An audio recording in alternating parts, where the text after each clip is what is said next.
መስለም ከፈለጋችሁ እስልምናው ለራሳችሁ ነው የሚጠቅማችሁ። ከእሳት ነፃ ለመውጣትና ጀነት ለመግባት ላኢላሃ ኢለላህ የሚለው ነገር መፍትሄ ነው።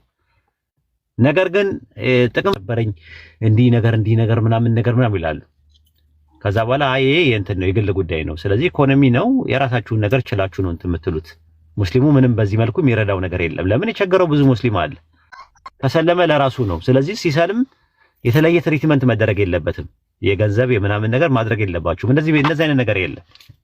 ከዛ ምንድነው ያ ነገር በጣም የሚፈልገው ዓላማ የሆነ ነገር ቤት መግዛት ሊሆን ይችላል፣ መኪና መግዛት ሊሆን ይችላል። የሆነ ነገር ራሱ ያሰበው ነገር አለ። ያንን አስቦ ልክ ሳይሳካ ሲቀር ያኔ ጦርነት ይፈጠራል። ኃይለኛ ጦርነት ይፈጠራል። ከዛ በኋላ ይሄ ሹባት ለመፍጠር ከዛ በኋላ ግርግር ለመፍጠር ከዛም አልፎ ደግሞ በቃ እስልምናን አይቸው ፈትሸው በቃ አይረባም ነገር በቃ ሊያስፈራራችሁ ላይ ይችላሉ። ይመጡና ያስፈራራችኋል መተው በቃ ምናምን። እኔ አንድ ጊዜ አስታውሳለሁ እዚህ ፌስቡክ ላይ ነው ልጁ መጀመሪያ ሙስሊም ነው ቤተሰቡ ከነ እንትኑ ማለት ነውና ከፍረዋል ምናምን ብለውን እኛ የሀያ አቡ ይስራ ምናምን ነበርን በወቅቱ አገኘ ነው ልጁ እና የሀያ አግኝተውት ሻሃዳ ያስያዙት አሳምነውት ከዛ ምን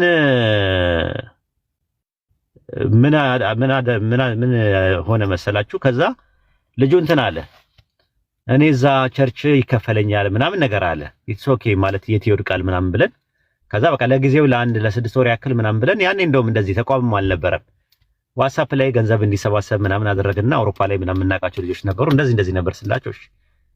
ከዛ ለጊዜው ነው ብለን ነግረነዋል ልጁ።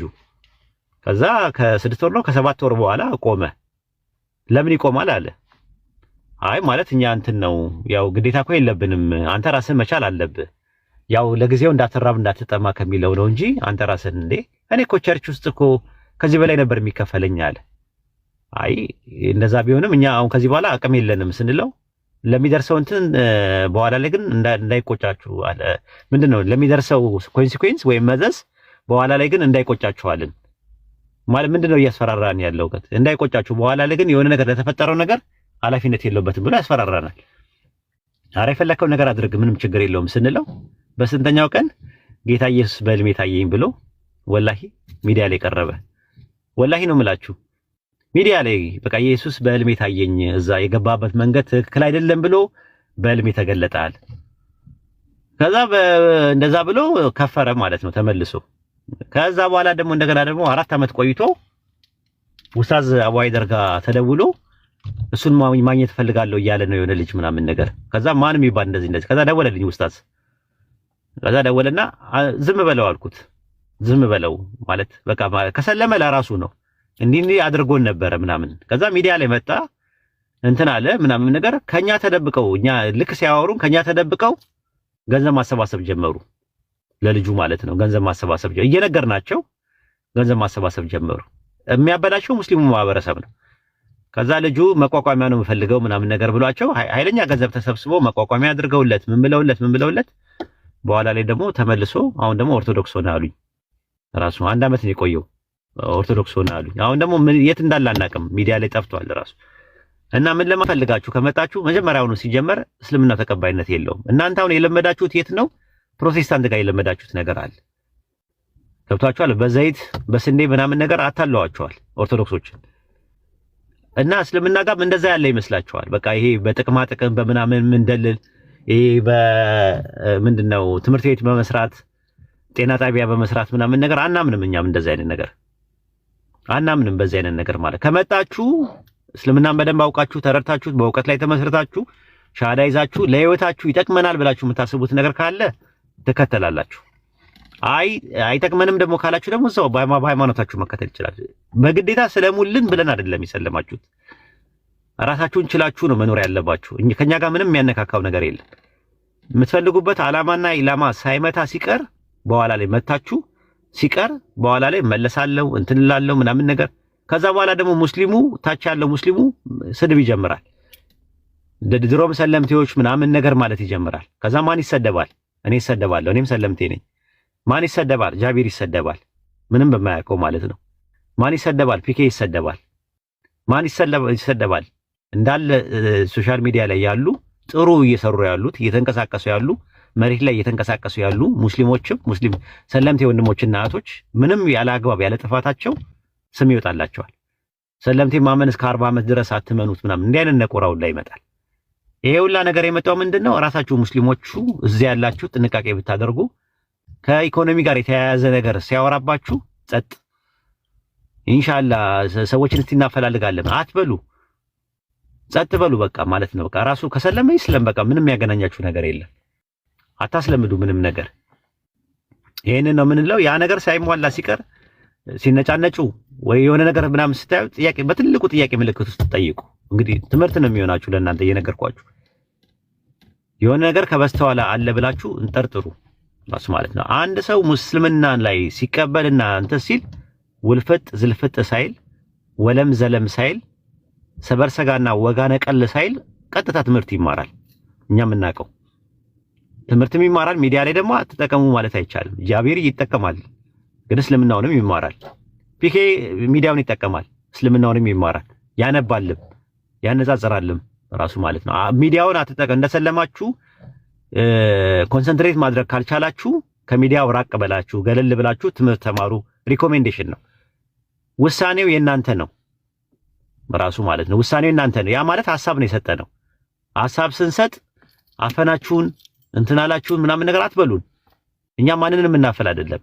ሐሳብ ከፈለጋችሁ ሐሳብ እንሰጣቸዋለን። ተማሩ፣ ተመራመሩ፣ እወቁ፣ ዲናችሁን እወቁ። ኢልም ራሱ ነው ኢማን የሚሆነው። ኢማናችሁ እንዲጨምር ያደርጋል። ሱረቱ አንፋል ምዕራፍ 8 ቁጥር 2 ላይ ያለ አንቀጾች በተነበቡ ጊዜ ኢማናችሁ የሚጨምር ነው ይላል። አንደኛ ነገር። ሁለተኛ ነገር ደግሞ ከካፊሮች ጋር ስትወያዩ መጀመሪያ ዕውቀቱ ይኖራችሁ በዛ ዙሪያ ላይ። እናንተ የሰለማችሁት መሰረታዊ ትምህርት ላኢላሃ ኢለላህ የሚለው ነው ያሰለማችሁ። ከዛ በኋላ ደግሞ ሰፋ ያለ ትምህርት ደግሞ ያስፈልገዋል ለማስተማርም ማለት ነው። ምንም የሚፈራ ጥያቄ የለም። ማንም አትጠይቅ ብለን እኛ አላልንም። እኛ ሙስሊሞች ማንንም ሰው አንልም። አይደለም ሙስሊምን ካፊሮችን ገብታችሁ ጠይቁ እያልን ያለ ነው። የሚያስፈራ ጥያቄ የለም። ቤታችን ክፍት ነው። ማንም ማንንም ሊያፍን አይችልም። ማንም ማለት ነው። እና ሰው የሚፈልገው ነገር ሳይመቸው ሲቀር የተለያየ ሰበብ እያደረገ የተለያየ ነገር እያደረጉ ሰዎች ሲያደርጉ ካያችሁ በትልቁ ጥያቄ ምልክት ውስጥ አድርጉ ማለት ነው። ማንም ማንንም አያፍንም። ማንም ማንንም አጠይቅ አይልም። ይሄው ምስክር ናችሁ እናንተ። እኛ ጥያቄ እንፈራለን? ያ ጀማ ጥያቄ እንፈራለን ወይ? ካፊሮች የሚሰሩት ፖለቲካ አይደለም ራሱ ጥያቄዎችን ሙስሊሞች እንዳይጠይቁ ያደርጋሉ ምናምን ነገር። ይሄው ለእናንተም ለክርስቲያኖችም እኮ እየተረፈን ነው አይደለም? ለሙስሊሞች አይቅርና ማለት ነውና ሰፊ የሆነ ርዕስ ነው እስልምና ውስጥ ያለው ነገር። የፊቂ መሳላዎች አሉ፣ የአቂዳ አለ፣ የተጅዊድ አለ፣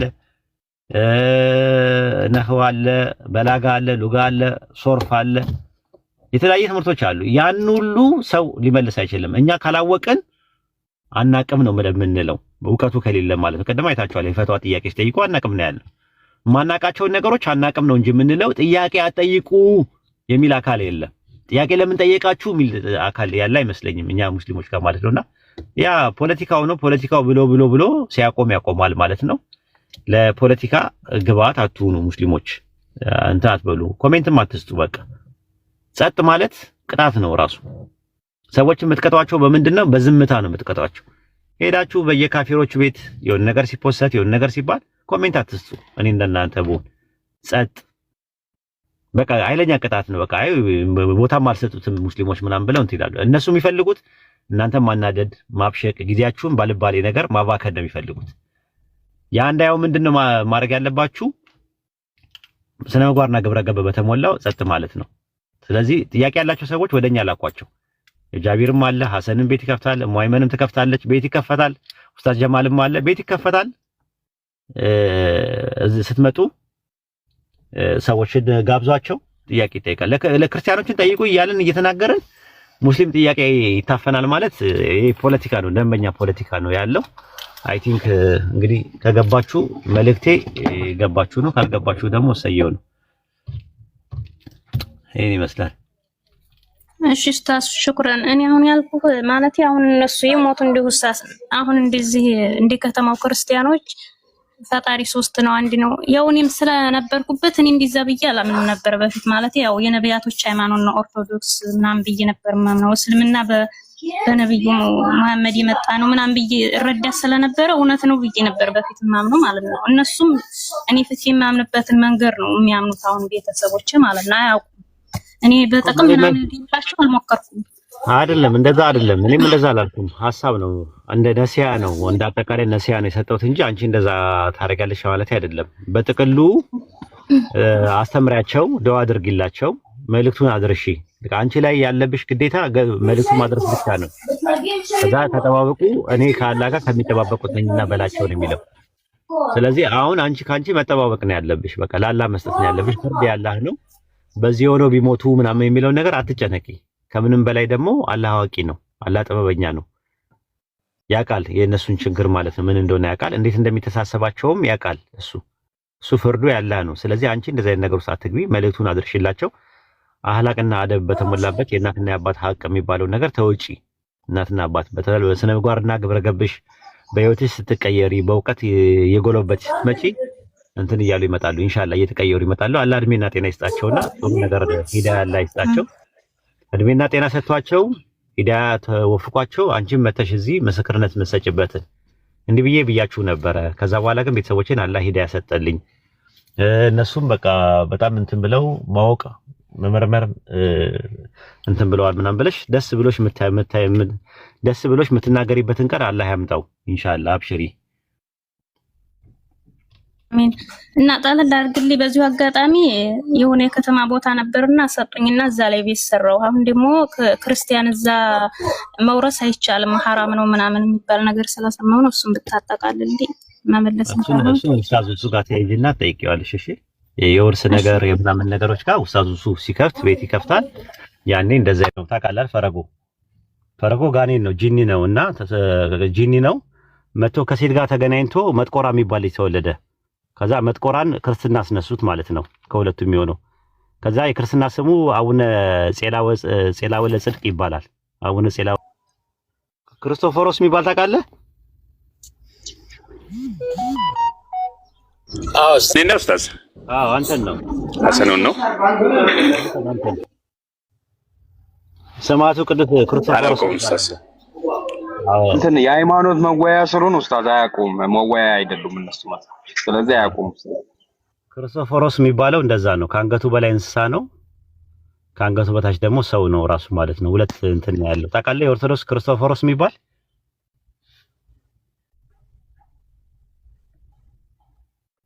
ቢር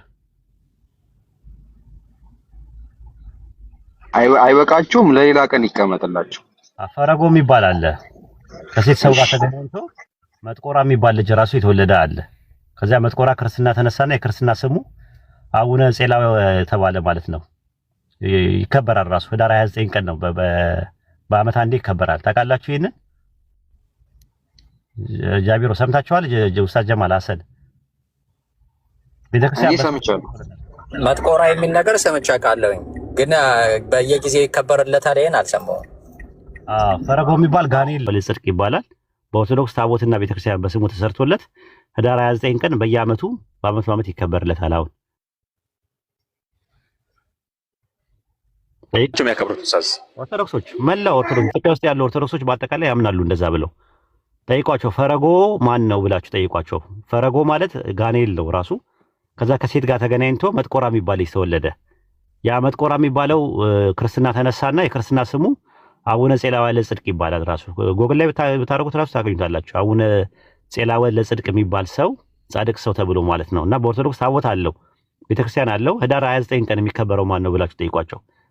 በአንድ ለታ፣ በሁለት ባታ፣ በሶስት ዮሐንስ፣ በአራት ምናምን ነገር፣ በአምስት በስድስት መስቀለ ኢየሱስ፣ በሰባት ስላሴ፣ በስምንት አቡነ ኪሮስ፣ በዘጠኝ ምናምን፣ በ10 መስቀለ ኢየሱስ፣ በ11 ማርያም፣ በ12 ሚካኤል፣ በ13 እግዚአብሔር አብ፣ በ14 ምናምን፣ በ15 በ16 እስጢፋኖስ፣ በ16 ኪዳነ ምሕረት፣ በ17 እስጢፋኖስ እየተባለ ልክ በ29 ሲባል ባለ እግዚአብሔር ጋር አብሮ ተደብሎ ያለው በዓል ማን ነው? አቡነ ጼላወ ለጽድቅ የሚባል ነው። አቡነ ጼላወ ለጽድቅ የሚባለው የመጥቆራ ማለት ነው። መጥቆራ ነው። ፈረጎ ነው ራሱ ፈረጎ ነው። አንዷን ሴት ሄዶ አጫውቶ ከዛ በኋላ መጥቆራ የሚባለው ተጸነሰ ማለት ነው። ከዛ መጥቆራ ክርስትና ሲነሳ ከዛ በኋላ ጻድቅ ሆኖ አሁን ቤተክርስቲያን ይከበርለታል በኦርቶዶክስ ማለት ነው። እንትናም እንደዛ ነው። የውሻ ነው፣ ግማሽ ውሻ ግማሽ ሰው ነው። ከአንገት በላይ ውሻ ነው ራሱ ክርስቶፎሮስ የሚባለው ማለት ነው። ክርስቶፎሮስ ብላችሁ ጠይቁ አለ ወይ በኦርቶዶክስ የሚከበር ጻድቅ አለ ይባላል። እና ያ ነው ሰው የሚበሉ ናቸው እነሱ የነበሩት። በመሰረቱ ምን መሰላችሁ አሁን እኛ ትምህርት የሚሰራው አሁን አይደለም። አሁን ይሄ ግለሰብ ትንሽ ጠፋ ብሎ ነበር። በሚጠፋ ሰዓት ማሰብ ያለባችሁ ነገር ወላሂ እንትን ነው የሚያደርጉት፣ በአርሙ ያስበዋል። ኦኬ እንደዚህ ነበረ ምናምን። ከዛ ኢፌክት የሚፈጥረው ሎንግ ላስቲንግ የሆነ ኢፌክት ነው። ላይክ እንደ አንዳንድ ዶፒንጎች ቀስ በቀስ ነው የሚሰራው ማለት ነው። ዝም ብሎ አንዴ ዱብ ብሎ የሚቀይር ነገር የለም። ቀስ በቀስ ነው የሚሰራው እና በቃ በጣም ትዕግስት የሚያስፈልገው ለዛ ነው። አሁን የሰጠው ትምህርት አሁን ዛሬ በደንብ አከልሱና ይመጣል ደግሞ ሌላ ጊዜ። ከዛ ደግሞ ኦኬ ትንሽ እንጨምርላ፣ አሁንም ይከራከራል። ከዛ ትንሽ እንጨምር፣ አሁንም ይከራከራል። ከዛ በኋላ ደግሞ በቃ እንትን ይላል። እኔ ደግሞ በጣም ነው ደስ የሚለኝ ፑቲን ያወረድኩ አወርድሃለሁ ብዬ ስለተናገርኩኝ ያው መዋሸት ስለሌለብኝ ነው። እሺ አወረድኩ። ነገ መምጣት ይችላል። ግን ለምን አይቀበልም እሱ? እስቲ የሚቀበል ከሆነ ይቀበልም። ከገባ የሚቀበልህ ከሆነ ደስ ይለኛል። አዎ ቆይ እስቲ ከታች ካለ ተቀበላለሁ። የምትቀበል ከሆነ አዎ እቀበላለሁ። አዎ ብለህ ጻፍ። የምትቀበል ከሆነ ጄክ ይጠይቃል ጥያቄ። የምትቀበል ቢገባና በጠይቀው ደስ ይለኛል። ገጥል በቃ ፑቲን ካለ ጻፍ። እንደው ክርስትና መልስ እንዳለው አሳየን እንደው እሱ መለሰ። እንደው ጊፍት ሰጥታላችሁላችሁ ዝግጁ ነን ጊፍት ለመስጠት ላው። አው መልስ ተውት በቃ ኡስታዝ እንትን ሲል አይመልስም። በቃ ቀጥል። ኦኬ እና እንደዛ ነው። እሺ ሌላ ጥያቄ ያለ ሰው ካለ ኢንሻአላህ ይቀጥል። ሰላም አለይኩም። ወአለይኩም ሰላም ወራህመቱላሂ ወበረካቱ። ስለ አንድ ኤቲስት የሆነ ጓደኛ ነበረኝና ስለ ሃይማኖት ዙሪያ እያወራን ስለምንም ነገር እርግጠኛ መሆን አንችልም ብሎ አለኝ። ማለት ቢግ ባንግም የተጀመረው ያቺ ፓርቲክል ከማን መጣች እያለን እየሄድን እያወራን ከዛ በፊት የነበረው ፈጣሪ ነው። ፈጣሪ ከምንም ነገር የሆነ ነገር ሊመጣ አይችልም፣ ፈጣሪ ነው ያለው ስለው ስለምንም ነገር እርግጠኛ መሆን አንችልም፣ እዚህ ውስጥ አንተ ከምንም ነገር የሆነ ነገር መምጣት አይችልም የሚል ክሌም ይዘህ ነው ይሄንን እየተናገርክ ያለው። እኛ ደግሞ የሰው ልጅ በሳይንስ ጥናት እስከዛሬ ስንመለከተው ምንም እርግጠኛ የሆነው ነገር የለም፣ ሁሌም አዳዲስ ነገሮች እየተቀያየሩ ይመጣሉ ብለዋለኝና ስለዚህ ትንሽ እንድታብራራልኝ። በመሰረቱ ለምንስ ወደ ግለሰብ ማለት ነው አብዛኛውን ጊዜ እንደዚህ አይነት ሙግትን ይዘው የመጡ ግለሰቦችን በአንድ ነገር ነው የምናፈርስባቸው፣ በአንድ ሙግት ማለት ነው። አንተ ከእናትህ ለመወለድህ እርግጠኛ ነህ ወይ ብለህ ጠይቀው። በምንም ተአምር ሊመልስልህ አይችልም ይሄን ጥያቄ፣ በምንም ተአምር ነው ብለው። ምክንያቱም እነርሱ ለእርግጠኛነት የሚያስቀምጡት ሐሳብ ራዲካል የሆነ ስኬፕቲዝም ነው። በቃ ራዲካል የሆነ ስኬፕቲዝምን ሐሳብ ነው የሚያስቀምጡት። በቃ ስኬፕ ለማድረግ በቃ ሁሉ ነገር ለመጠራጠር ማለት ነው። ሁሉ ነገር ፊሎሶፊካሊ ሁሉ ነገር ለመጠራጠር። እስቲ አንተ ከእናትህ ለመወለድህ እርግጠኛ ነህ ብለህ ጠይቁት። አይደል ብሎኝ ከዚህ በፊት ያስቀመጠልኝ ግለሰብ አለ። እኛ በመሰረቱ እርግጠኛ መሆን የቂን የሚባለውን ነገር እርግጠኝነት የሚባለውን ነገር ለሶስት ከፍለን ነው የምንመለከተው። አላህ Subhanahu Wa Ta'ala ራሱ በቁርአን ላይ ስላስቀመጠው ማለት ነው። አንደኛው የቂን ብለን የምናስቀምጠው ዒልሙል የቂን ብለን የምናስቀምጠው ነው፣ የእርግጠኝነት ዕውቀት ብለን የምናስቀምጠው ነገር ማለት ነው። ከዛ በኋላ ደግሞ ዐይነል የቂን ብለን ደግሞ የምናስቀምጠው አለ፣ በማየት የምናረጋግጠው ማለት ነው። ሶስተኛው ደግሞ ሐቀል የቂን ብለን የምናስቀምጠው ነው። ይሄ ፊሎሶፊካሊ በምንም ጊዜ ሊነቀነቅ ያልቻለ የሚገርም አስተምሮ ነው የኢስላም። ሊነቀነቅ ያልቻለ ማለት ነው። ፊሎሶፊካሊ ሊነቀነቁት የማይችሉት ነገር ነው። የመጀመሪያው ዒልመል የቂን ብለን የምንናገረው ለምሳሌ አሜሪካ የምትባል ሀገር እንዳለች ታውቃለህ። ይሄ ዒልመል የቂን ነው፣ በማወቅ ደረጃ ማወቅ ነው። አሜሪካ የሚባልን ሀገር ስትመለከት ደግሞ ዐይነል የቂን ይባላል። አሜሪካ በሚባል ሀገር ላይ ኖረህ ኤክስ ስታደርገው ደግሞ ሐቀል የቂን ተብሎ ይጠራል ማለት ነው። በሌላ ምሳሌ እንትን ስላችሁ ለምሳሌ መጽሐፍ ቅዱስ የሚባል መጽሐፍ እንዳለ ታውቃላችሁ፣ ዒልመል የቂን ነው። ይህንን ስትመለከቱት ሐቀል ዐይነል የቂን ነው። ተመልከታችሁ ደግሞ ስታነቡት በቃ አጠቃላይ ይዘቱን ደግሞ ስታውቁ ምን ይሆናል ሐቀል የቂን ይሆናል ማለት ነው። ስለዚህ የቂን ብለን የምንጠራውን ነገር ወይም መተማመን የሚለውን ነገር ምን ማድረግ እንችላለን? ለሶስት ከፍለን መመልከት እንችላለን ማለት ነው። ስለዚህ ስለ አላህ Subhanahu Wa Ta'ala ስናስቀምጥ እኛ ፉሊ አላህ Subhanahu Wa Ta'ala እንዳለ ፉሊ እንተማመናለን። ፉሊ እናቃለን ወይ ከተባለ አላህ ራሱ ቁርአን ላይ ያስቀመጠው الذين يؤمنون بالغيب ويقيمون الصلاة ومما رزقناهم ينفقون ያለው እነዛ በሩቅ የሚያውቁ ምክንያቱም አላህን አላዩትም ሳያዩ ያመኑ ማለት ነው። አይና ዒባዲ الذين آمنوا بي ولم يروني إلى الله حديث القدس ይላል። የታሉ እነዛ ባሮቼ ሳያዩ ያመኑብኝ ባሮቼ ብሎ አላህ ይናገራል ማለት ነው። ስለዚህ በመሰረቱ እርግጠኝነት የሚለውን ሐሳብ እንኳን ከምን አንፃር ነው ያነሳችሁት ብለህ ብትጠይቃቸው በዚህ ያህል ውጥንቅጦች ሊገቡ የሚችሉ ናቸው። ከእናቱ ለመወለዱ እርግጠኛ መሆኑን ማሳየት የማይችል አካል ነውና እዛ ላይ የስኬፕቲዝምን ሐሳብ የኢንዳክሽንና ስኬፕቲዝምን ሐሳብ አንድ ላይ ያነሳሉ። ፕሮብሌም ኦፍ ኢንዳክሽን ምናምን ተብሎ የሚጠራ ነገር አለ። ከዚህ በፊት ምናልባት ቴሌግራም ቻናል ላይ ኦር ዩቲዩብ ላይም የተለቀቀ ይመስለኛል። ሰፊ ውይይት አድርገን ነበር ከኤቲስቶች ጋር ማለት ነው ስለ ፕሮብሌም ኦፍ ኢንዳክሽን ስለመሳሰሉት ነገራቶች። ምናልባት አሁን እዚህ አንስቶ እሱን እንትን ለማለት በጣም ከባድ ይሆናል። አላህ ካለ ያው እንዳልኳችሁ ወደፊት እንትን ማድረግ እንችላለን። ዩቲዩብ ምናምን ስለ ሐሳቦች በሰፊው መዳሰስ ያለባቸው ናቸው እዛ ላይ ማለት ነው። እሺ ሽክራን። ሌላ አንድ ጥያቄ ነበር።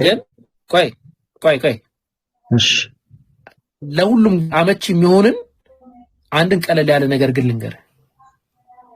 ይሄ ራሱ ሎጂካል የሆነ ፓራዶክስ ነው። በደንብ አድርጋችሁ አድምጡ ይሄንን ነገር። አንድን ስኬፕቲካል ኮንሴፕትን የሚይዝን አካል በዚህ መምታት ትችላላችሁ። ምን አሉኝ ነው ያልከው? ስለምንም ነገር እርግጠኛ መሆን አንችልም ነው ያሉት አይደል? ስለምንም ነገር እርግጠኛ መሆን አንችልም ያልከው ስላልከው ነገር እርግጠኛ መሆን ትችላለህ ወይ ብለህ ጠይቀው። ገብቶሃል አይደል?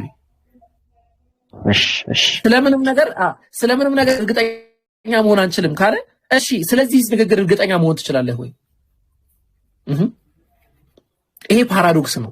ልክ ምን እንዳደረገው ግለሰብ ልክ አወከር ይወጣና ምን ይላል? እኔ ወጥቼ እኔ ውሸታም ነኝ ብዬ ከተናገርኩኝ ለምሳሌ ወይ ደግሞ ስለሆነ ስለራሴ ያንን ፓራዶክስ ታውቁታላችሁ አይደል? ፓራዶክስ ተብሎ ነው የሚጠራው።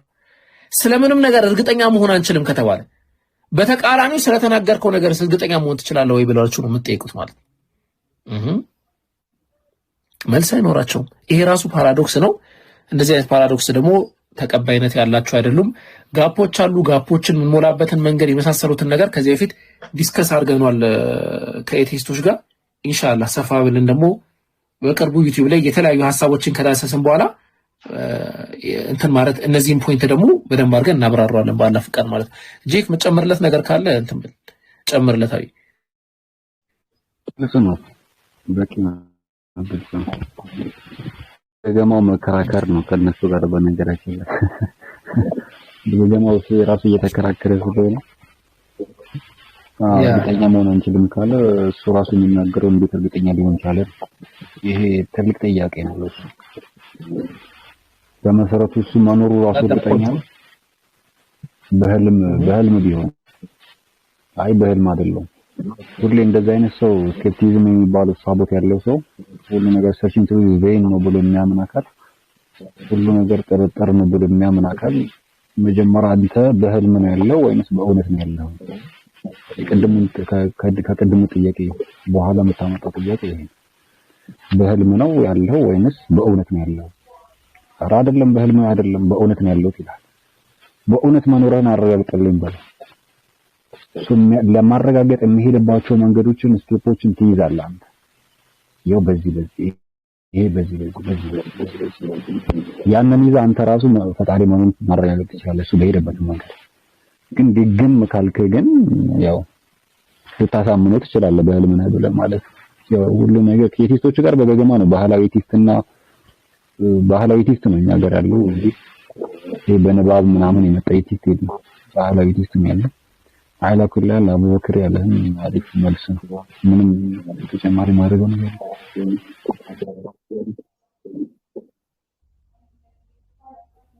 خير ان شاء الله وعليكم السلام ورحمه الله وبركاته። ቪዲዮ ለቅቄ ያለው ያ ጀማዓ ቆይ ላሳያችሁ ስንት ላይ እንዳለ አላውቅም። ቆመ ቪዲዮ ለምን እንደሆነ አላውቅም። 4238 አካባቢ ላይ እኔ ጋር ኔትወርክ ይሁን ምን ይሁን ቆሞ ነው የሚያሳየኝ። እዛ ጋር እንትን አድርጉ እሺ፣ በደንብ እንትን አድርጉ። ታብ ምንድነው ቪዲዮውን ኮፒ ሊንክ አድርጉ፣ ኮሜንት ጻፉ፣ ተመልከቱ ጭምር ማለት ነው። አይ ቲንክ ለምን እንደቆመ አላውቅም።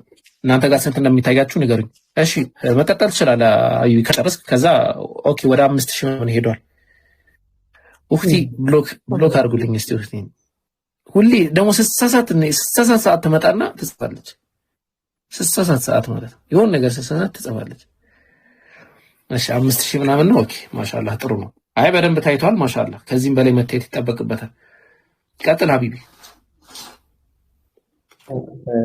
የጨረቃ ግርዶሽ ሲኖር ሰላተል ኹሱፍ እንሰግዳለንና አላህ ተቆጥቶብናል የሚል አይነት ማብራሪያ ሰጥተው ነበር ኡስታዞች ስጠይቅ። አንድ ጥናት ደግሞ አንብቤ እስከ 2030 ድረስ ያለን ተቀምጧል ከነሰዓቱ ደቂቃውና እንዴት ነው አላህ ወጣና ቃለን ነው የሚያመለክተው? ምንድነው? በጣም ግራ ገብቶኛል። ይሄ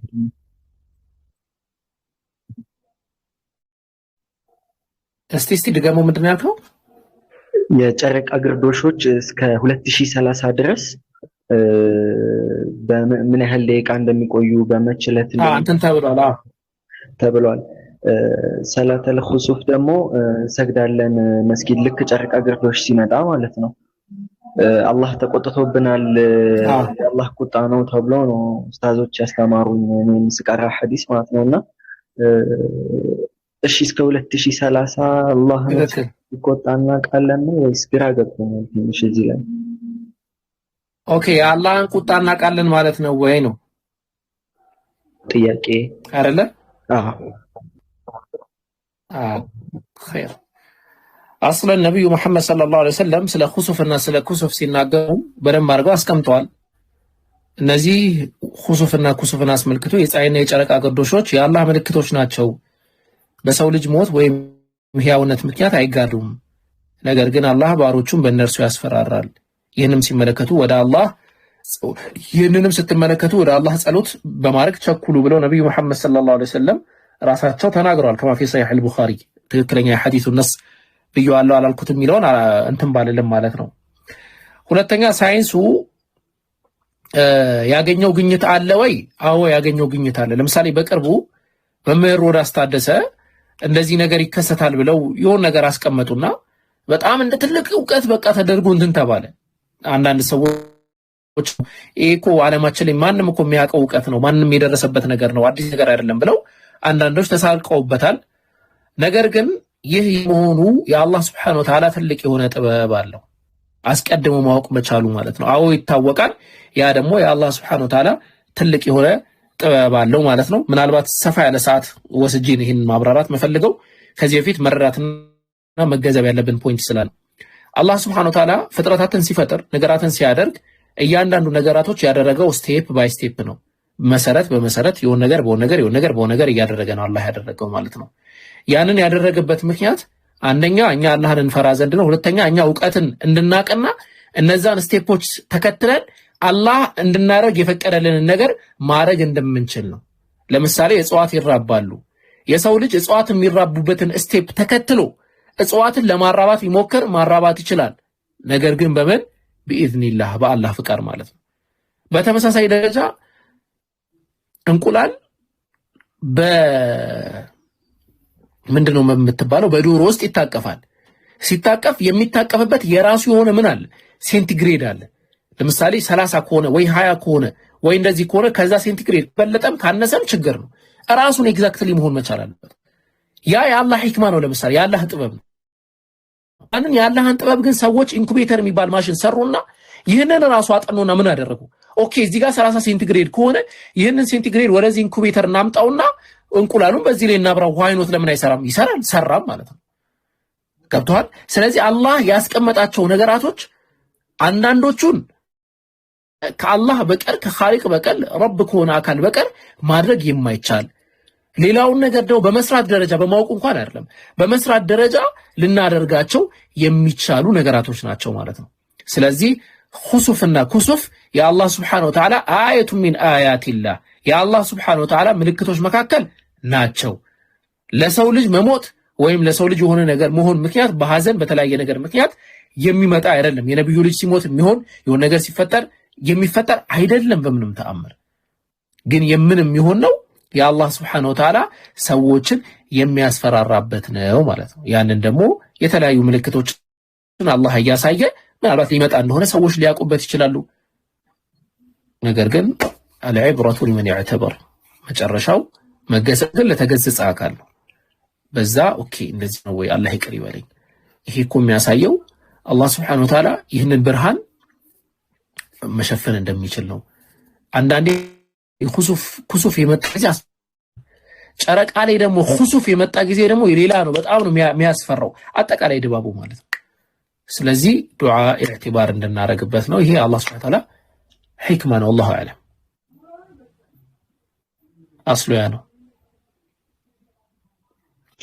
ሹክራን ለመሰከን አፍወን ይበቃል። የቤታችን ህግና ደንብ መጣስ የለበትም። ለአንድ ሰው ሁለት ጥያቄ ነው የሚፈቀደው። ቀድሞ የገቡ ሰዎችም ደግሞ አሉ። ዑመር እሺ እሺ ማን ደም ካት ነው እንደሚለው ኡስታዝ አንድ ጊዜ ደግመሽ ግሩ አንድ ጊዜ ኦኬ ኡስታዝ ቁርአን እያስቀሩ ነው።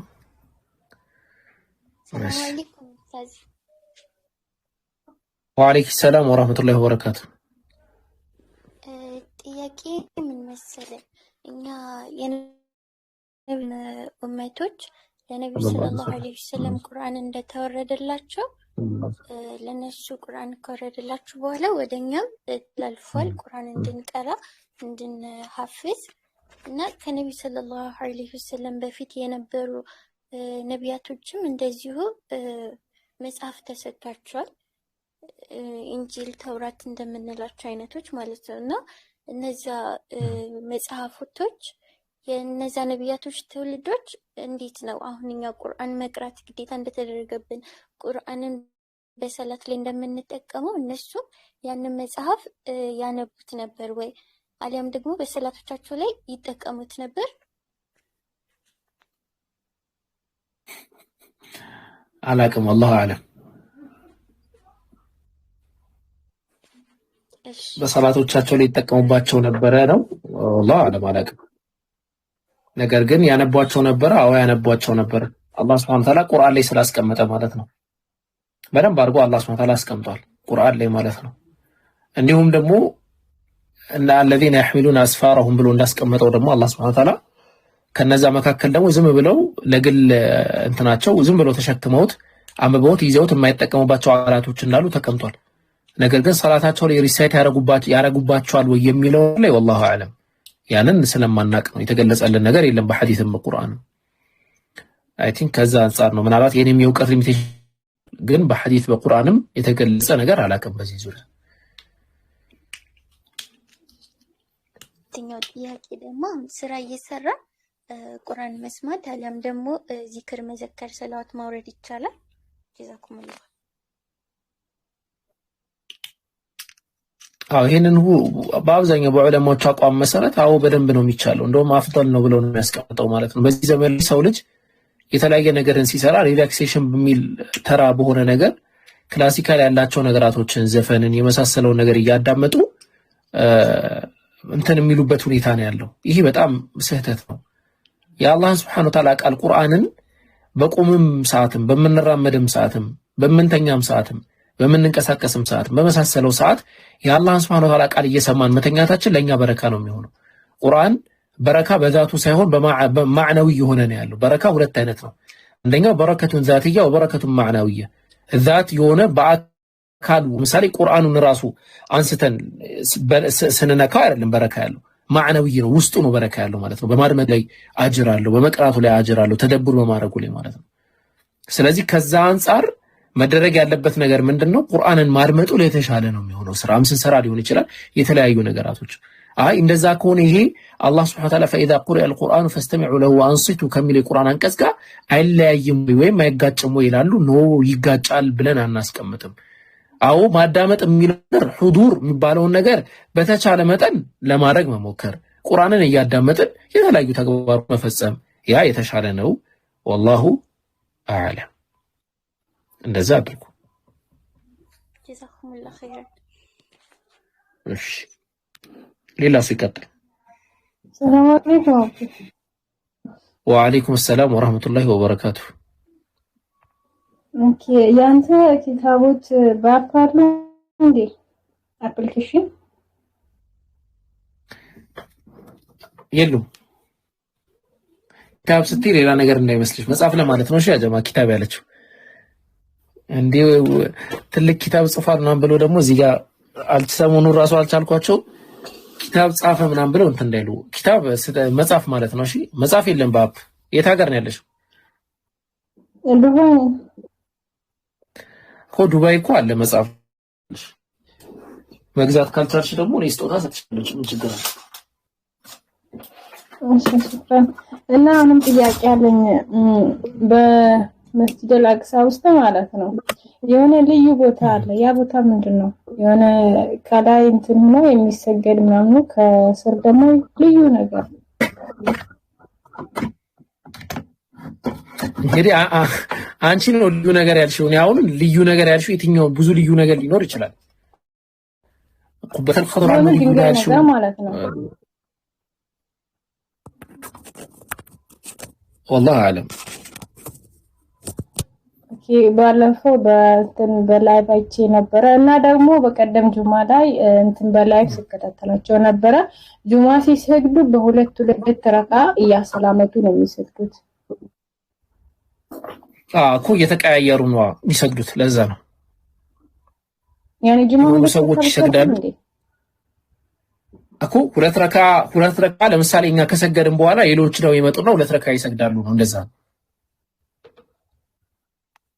ያኔ በጀማ ይሰግዱን። በጀማ እኮ ነው ያሉት ደግሞ እኮ በጀማ ለምሳሌ 100 ሰው ካለ 100 ሰው ይሰግድና ከዛ ቀጣዩ 100 ሰው ይሰግዳል። ለምሳሌ ሶላተል ኸውፍ በጦርነት መካከል አላህ ሱብሓነሁ እንዳስቀመጠው ማለት ነው። وتأتي طائفة أخرى لم يصلوا فليصلوا معك أرى لم يلو الله سبحانه وتعالى ليأخذوا حذرهم وأسلحتهم ود الذين كفروا لو እንደዚህ ብሎ አላህ ሱብሓነሁ ወተዓላ ቁርአን ላይ ያስቀምጣል። የሆኑ ሰዎች ይሰግዳሉ ካንተ ጋር ከዛ ደግሞ ሌሎች ይከተላሉ እንደዚህ አይነት ነገር ማለት ነው። እና መስጂድ አልአቅሳ ላይ ማሲ ሆነ ሰው መግባት ስለማይፈቀድ ብዙ ጊዜ እንደዚህ አይነት ስልትን እንደሚሉ እናውቃለን። ኦኬ አመሰግናለሁ። እሺ ወያቂ እሺ መንጊ ሰላም እንዴት ነው? አለን አልሐምዱሊላህ። ጥያቄ ነበረኝና መጠየቅ ይቻላል? እሺ ሱራ 1094 ላይ ያለውን ብታብራራልኝ ለማን እንደተነገረና እንትን የሚለው ማለት ያልገባችሁ ካለ እነዛን የመጽሐፉ ሰዎች ጠይቁ ይላልና ለነማን ይሄ የተነገረው? ያ መጽሐፉስ ምንድን ነበረ? በለ ሜሴጅ ነው እንደዚህ የሚገባው ይዞኝ ልሄድ ነበር። አንተ እየተጀናጀንኩ ነው። አይቻልም? አይ እኛ ምን መብት ነው እንግዲህ አተካልክ። ኧረ እየቀለድኩ ነው እንትን እና ሱራ 94 ላይ ያለው ለነማን የተነገረው ይሄና ጠይቁ የተባሉት ከነማን ነው ጠይቁ የተባለው? ያ መጽሐፉስ የተባለው ምን አይነት መጽሐፍ ነው? ኦኬ ጥሩ ጥያቄ ነው። አላህ Subhanahu Wa Ta'ala ለነቢያችን ሙሐመድ ሰለላሁ ዐለይሂ ወሰለም فإن كنت في شك የሚለው የቁርአን አንቀጽ ነው አይደለ? በመጠራሱ ትሆን የሚለው ማለት ነው። መዛኔ መጽሐፍ فإن كنت في شك مما أنزلنا إليك فاسأل الذين يقرؤون الكتاب من قبل كأنت በፊት መጽሐፍን የሚጠይቅ ብሎ አላህ አስቀመጠው። እዚህ ጋር ሁለት ጥያቄዎችን ነው እንመልሰው። ጠይቁ የተባሉት ማንን ነው? አንደኛ ምንንስ ነው ጠይቁ የተባሉት? ምንድን ነው የሚጠይቁት? ስለ አምላክነት ነው የሚጠይቁት? መጽሐፉስ ምንድነው? መጽሐፉ ምንድነው? እንመጣበታለን። ስለ አምላክ ነው የሚጠይቁት? ስለ ምንድን ነው የሚጠይቁት የሚለው ሁለት ወሳኝ ጥያቄ ነው። የመጀመሪያው አላህ Subhanahu Wa Ta'ala ነብዩ መሐመድ ሰለላሁ ዐለይሂ ወሰለምን ጠይቃቸው ብሎ ያስቀመጠው አንተ ነብዩ መሐመድ ሰለላሁ ዐለይሂ ወሰለም ለክ ሱረቱል በቀራ ምዕራፍ 2 ላይ እንዳስቀመጥንልህ እነዛ መጽሐፍን የሚያነቡ አካላት አባቶቻቸውን ከሚያውቁት በላይ ልጆቻቸውን ከሚያውቁት በላይ አንተን ያውቁሃል ብለን ባስቀመጥነው ነገር ስላንተ በቀደሙት መጽሐፍት ላይ ተጽፏል ተጠቅሷል ብለን ባስቀመጥነው ነገር የተጠራጠርክ እንደሆነ አስተውሉ። በዚህ መጽሐፍ ላይ በቀደምት መጽሐፍት ላይ ያንተ ስም መኖሩን ስላንተ ባህሪ መገለጹን እንዲሁም ያንተ ኮምፓኒየን ሙሐመዱር ረሱሉላህ والذين معه أشداء على الكفار رحماء بينهم تراهم ركعا سجدا تقول سيماهم في وجوههم من أثر السجود ذلك مثلهم في التوراة ومثلهم في الإنجيل እና ያንን ስላንተም ኮምፓኒየን ሰሃቦች በቀደምት መጽሐፍት ላይ መጠቀሱን የተጠራጠርክ እንደሆነ ካንተ በፊት መጽሐፍን የሚያነቡ የሆነ አካልን ጠይቅ አለ አላህ Subhanahu Wa Ta'ala። ማንን ነው ጠይቅ የተባለው? እንግዲህ ግልጽ ነው እና አብዱላህ ብን ሰላም ነው በሐዲስ ደረጃ ስለመጣ ማለት ነው። ሐዲሱን ላሳያችሁ ከዛ እንመጣለን። ጠይቅ የተባለውን ግለሰብ ከዛ ወደ መጽሐፉን እንመጣለን። መንጊጋ እንዴ ይሄ የምትመለከቱት ሼክ መሐመድ አብዱል ወሃብ ረሂመሁላህ አሐዲስ في الفتن والحوادث በተሰኘው መጽሐፋቸው ላይ ያስቀመጡት ነው። ሐዲሱ አይ ቲንክ ሰሒህ አል-ቡኻሪ ላይ ወገይሪሂም የሚገኝ ነው እና እዛ ላይ እንዲህ ብለው ያስቀምጣሉ ማለት ነው። ሐዲሱን አንዴ ላግኘውና ላሳያችሁ። እሺ ወሸሂደ ይሄንን ተመልከቱት። ይሄንን ሐዲስ ተመልከቱት። ገጽ ቁጥር 8 ላይ ቁጥር 16 ላይ ወሊ ተርሚዚ ብሎ ያስቀመጠው ነገር ማለት ነው። ለማ ኡሪደ ዑስማን ሊገደል በነበረ ሰዓት አለ ኡሪደ አይ በማዕኒ ኡሪደ بالقتل ሊገሉት በፈለጉ ሰዓት جاءه عبد الله بن سلام ወደ ዑስማን መጣ ማለት ነው። فقال له ዑስማን መጣ ወደ عبد الله بن سلام ምን እንዲህ አለው ما جاء بك ለምንድን ነው የመጣኸው? قال جئت في نصرتك እኔ መጣሁት አንተን ላግዝህ ነው እንትን እንድትል ነው እንድጠነክር ነው የመሳሰለው ነገር አንተን ላግዝህ ነው የመጣሁት አለ። ብቻ አጠቃላይ ታሪኩ ረጅም ነው።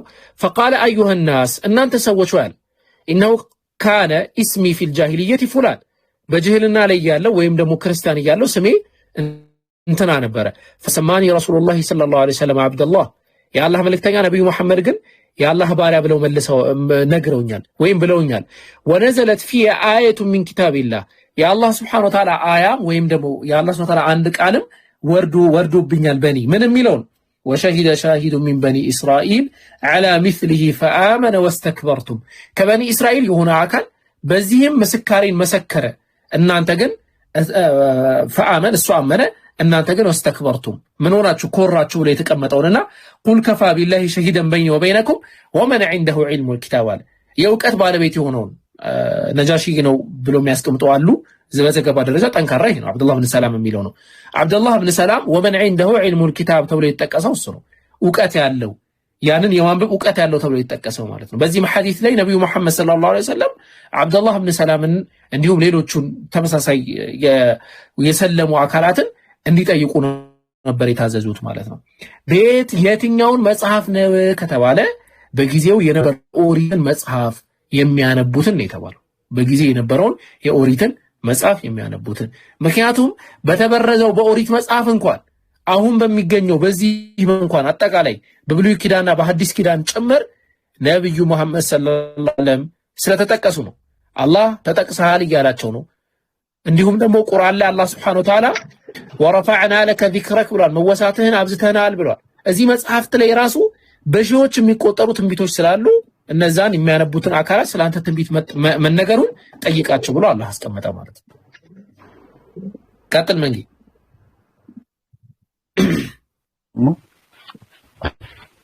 አትሰማል ጄክ ጨምር ነገር ካለ ጨምርልና ተቀጥላል። ከመቀጠሉ በፊት ብዬ ነውና አንደኛው ማብራሪያ ነው አቡበክር ያብራራልን ማለት ነው። ብዙ ማብራሪያ ነው ያለው። ከማብራሪያዎች ውስጥ አንደኛው አቡበክር ያብራራልን ነውና እዚህ ጋር ቆይ አንዴ ማለት ነው። ጄክ አዳምጠኛ ነንም አዳምጠኝ መጀመሪያ። እነዚህ የመጽሐፉ ሰዎች የተባሉት እነማን ናቸው አላችሁኝ? አይሁዶች ናቸው ወይስ ራሳቸው ሙስሊሞች ናቸው? ሙስሊሞች ናቸው እንዴ? እንዴት ነብዩ መሐመድ ነው ሙስሊሞችን ጠይቀ ያለ? አይ እሳቸውን አይደለም። ቆይ እሳቸውን አይደለም። አዳምጠኝ። ለዛ እኮ ነው ቆይ ያልኩ። ለዛ ቸኮልክ። እኔ አልቸኮልኩም። አሁን አንተ መልስ ጠይቆ የተባሉት ራሳቸው ሙስሊሞችን ነው። ሙስሊሞችን ነው። አዎ ሙስሊሞችን ጠይቆ የተባሉት ልጻፍላ። አዎ ሙስሊሞችን ነው ጠይቆ የተባሉት። ጠይቆ የተባሉ አካላቶች ሙስሊሞችን እንዲጠይቁ ነው የታዘዙት። አይሰማም? ሙስሊሞችን እንዲጠይቁ ነው የታዘዙት። የተጠራጠሩ ሰዎች ሙስሊሞችን እንዲጠይቁ ነው የታዘዙት። የመጽሐፉ ሰዎች የተባሉት ሙስሊሞች ናቸው ማለት ነው? አዎ እያልኩ ነው። ምንድነው አዲስ ሆነብህ? ኧረ ለምን እኮ አብራራለሁ። ኦኬ ቀጥል። ኖ ፕሮብለም። ኦኬ ቆይ ይመጣል ፕሮብለም። ምንድነው መሰለህ እዚህ አንቀጹ ላይ ብዙ ማብራሪያ ነው ያለው። አንደኛው አቡበክር ያብራራልህ መንገድ፣ ሌላኛው ማብራሪያ እኔ አሁን ያልኩህ ማብራሪያ ነው። እሱ ምንድነው ከተባለ ይህ አንቀጽ ያወረደበት ምክንያት አለ።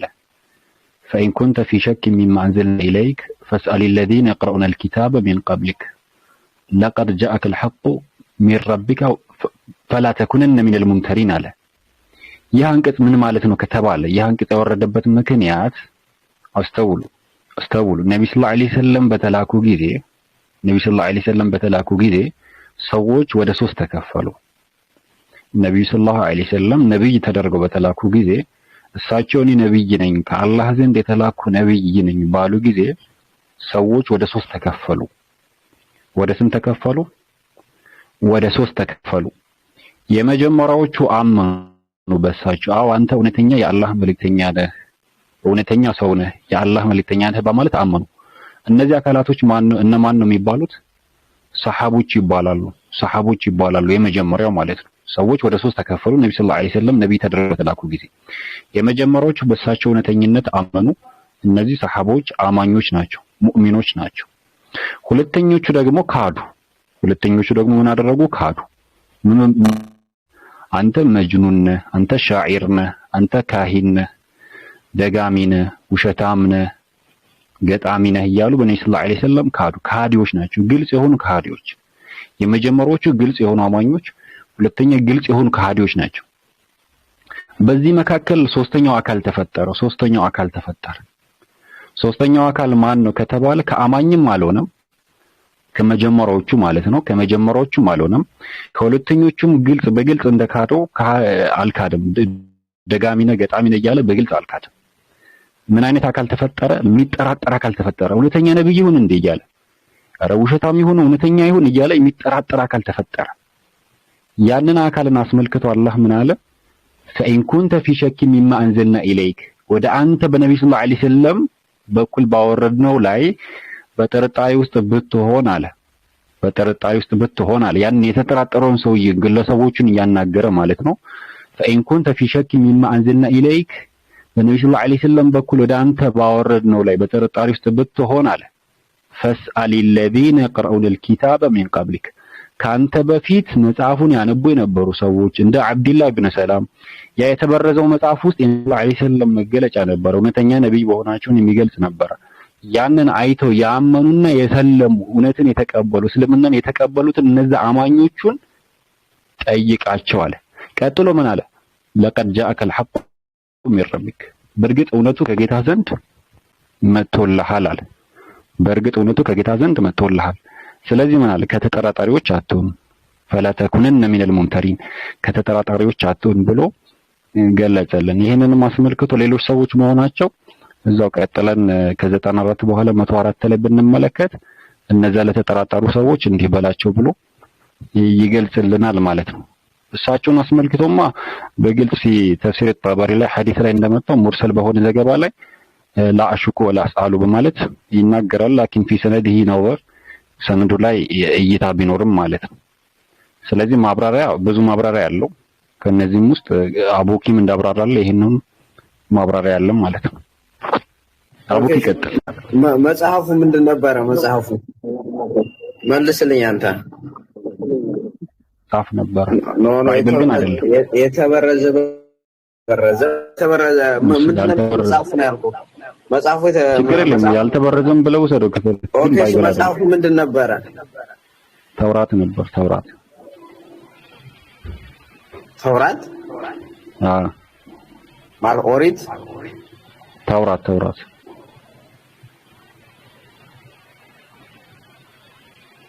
አይሰማህም? ይሰማኛል። ተውራት ነበር። ኦኬ